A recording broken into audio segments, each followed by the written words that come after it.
Welcome to the Real News Network. I'm Shamini Pires coming to you from Baltimore.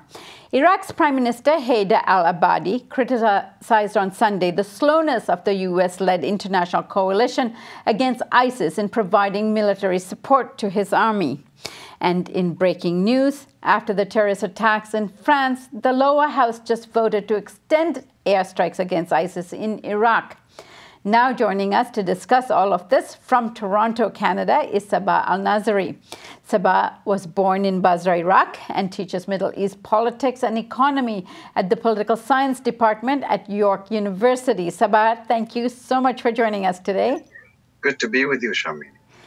So, Sabah, let's start with the attacks in France and the decision of the lower house just now approving further airstrikes against ISIS in Iraq. What gave life to this decision is obvious, but perhaps you can elaborate on it.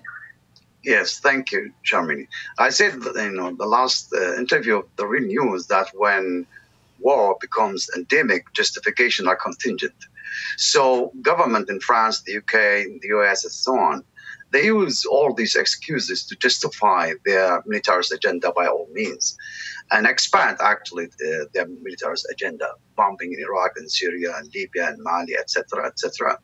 So what they try to do is try to decontextualize these violent events and paint them as just a pure terrorist attack, something like manna falling from heaven. But if we look at it carefully, if we look at France carefully, and especially the Algerian population in France, and how the majority of them are dehumanized, extremely poor, live at the outskirts of Paris. Remember a few years ago, in these outskirts, we have a lot of riots because the police massacred Algerian kids. And they are under permanent surveillance and control, police control every day.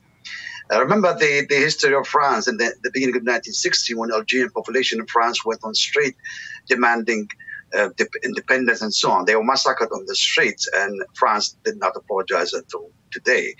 Think about 1945, when the war was over and France was celebrating, the victory over fascism. The same day in Algiers, 100,000 people were on the street asking for the independence. They were massacred too. I don't want to talk about also the 1 million Algerians were massacred during the revolution in the 1950s. So there's a long history of dehumanizing, criminalizing Algerian Arab Muslim population in France. And the point is, I was watching the other day in Germany, for instance, there were 10,000 people, especially in East Germany, marching against Muslims.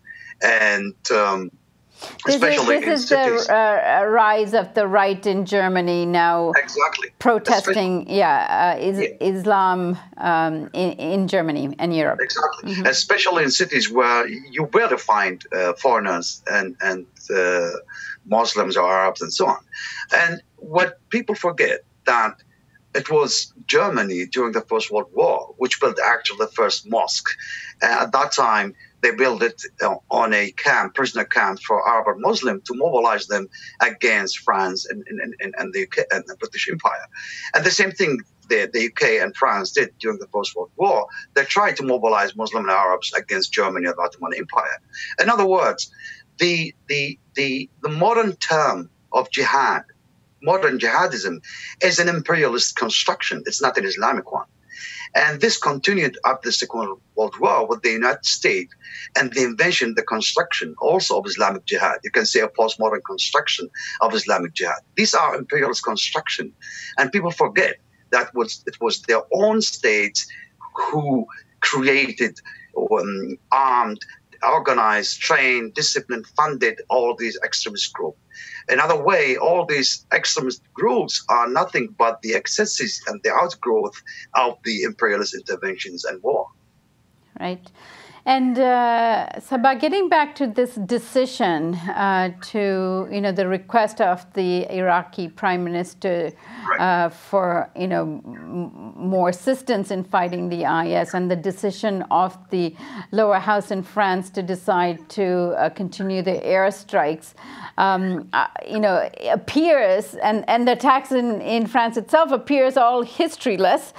Can you contextualize what this means in terms of what's happening on the ground in Iraq, and how the Prime Minister has now to deal with this mess that has been created in Iraq as ISIS is gaining more and more ground and taking up more of Iraq, and how are they going to control this situation? Right. You see, ISIS or IS, Islamic State, actually is the best invention in the recent year from the perspective of the United States. Because though it pursues its own political agenda, but de facto it serves all the agendas of international and regional power. Another way, the U.S. was successful in engaging all the regional power, Turkey, Iran, the Gulf monarchies, Iraq, and so on, in its war on terror. And I think that's a success from the perspective of the United States, because the strategy, as I said many times in the real news, the strategy of the war is the mean itself, namely the permanent war. So they were successful in engaging all of them by the construction of one single enemy, namely ISIS, combining all these regional and international power in the fight of the so-called war on terror. So, Sabah, let's continue this discussion about what this means on the ground in Iraq in our next segment, and I hope you join me. Thank you. And thank you for joining me on the Real News Network.